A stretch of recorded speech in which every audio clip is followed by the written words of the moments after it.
আত্মসহায়ক গোটৰ প্ৰচিডিংখন লিখা কিছুমান নিয়ম আছে। প্ৰচিডিংখন অসমীয়াত কাৰ্য বিৱৰণী বহী বুলি কোৱা হয়। সাধাৰণ কথাবিলাক আমি মন নকৰোঁ কাৰণে আমাৰ প্ৰচিডিংখন লিখাত ভুল হয় আৰু দেখিবলৈও এলাগী হৈ পৰে। সেই কিদৰে আমি নিয়মবিলাক পালন কৰিব লাগে চাওঁ আহক। পোনপ্ৰথমে বহীখনত এই বহীখন গোটৰ নাম আৰু লগতে বহীখন কিমান পৃষ্ঠাৰ পৰা কিমান পৃষ্ঠালৈকে ইংৰাজী কিমান তাৰিখৰ পৰা ব্যৱহাৰ কৰা হৈছে এই বস্তুটো লিখিব লগা হয়। এই প্ৰক্ৰিয়াটো হৈছে আমাৰ বহীখন ফৰৱাৰ্ড কৰা বুজায়। মানে আমি বহীখন কিমান তাৰিখৰ পৰা লিখিছোঁ সেই কথা উল্লেখ কৰিব লগা হয়। ইয়াৰ পাছত পেজ নম্বৰ ওপৰত দেখিছে যিটো পেজ নম্বৰ, এই পেজ নম্বৰ আপোনালোকে শেষলৈকে এনেদৰে লিখি ৰাখিব। এনেদৰে যদি আপোনালোকৰ পেজ নম্বৰ অলৰেডি বহীখনত লিখা আছে তেতিয়ালৈকে নালাগে, যদি লিখা নাই তেতিয়াহ'লে লিখি ৰাখিব। আৰু ইয়াৰ পাছত হৈছে সভা সংখ্যা, সভাৰ দিন, সভাৰ তাৰিখ, গাঁৱৰ নাম, গোটৰ নাম, সভাস্থান, সভাৰ সভানেৰ নাম, এই সকলোবিলাক ধুনীয়াকৈ লিখি ৰাখিব। এটাও যাতে আপোনালোকক এৰি নিদিয়ে। কেইটা আছে 1, 2, 3, 4, 5, 6, 7, 8, 9, 10, এই 10টা পৰ্যায় আপোনাৰ লিখি ৰাখিব। ইয়াৰ পাছত আপোনালোকৰ আছে কাৰ্যসূচী। কাৰ্যসূচী প্ৰাৰ্থনা, সভানেত্ৰী, আসন গ্ৰহণ, পৰিচয়, উপস্থিত চহী, পূৰ্বসভা, পৰ্যালোচনা, এই সকলোবিলাক কাৰ্যসূচী আমাৰ টোটেল আছে 17টা। এই 17টা আপোনালোকে ধুনীয়াকৈ লিখি ল'ব।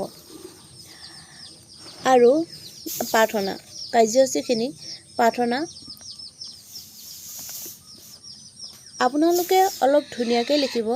লাগিলে আপোনালোকে চুটিয়ে হওক বা অলপ দীঘলেই হওক, পৰিষ্কাৰকৈ লিখিলে বহীখন ধুনীয়া দেখে।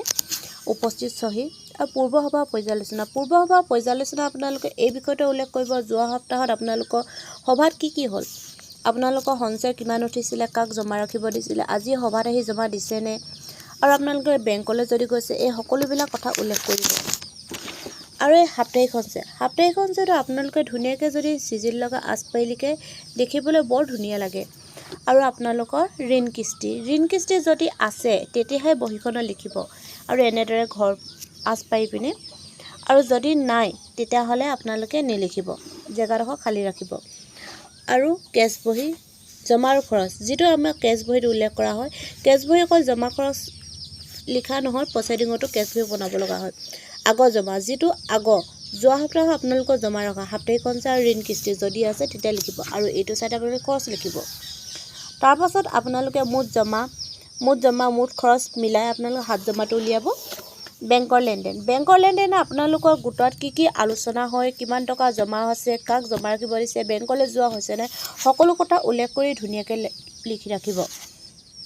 আৰু অন্যান্য আপোনালোকে অহা সপ্তাহ সভা কাগত বহিব আৰু কিমান সময় সকলো উল্লেখ কৰিব। আৰু সভাভংগ, ইয়াৰ পাছত আহিলে আমাৰ যিবিলাক চাইনবিলাক সদায় আমি ৰাইট চাইডে লিখিব লাগে, লেফ্ট চাইডে নহয় বহীখনৰ। আৰু ইয়াত ষ্টাম্প মাৰি পেলাই প্ৰেচিডেণ্ট ছেক্ৰেটাৰী ছিগনেচাৰ কৰিব।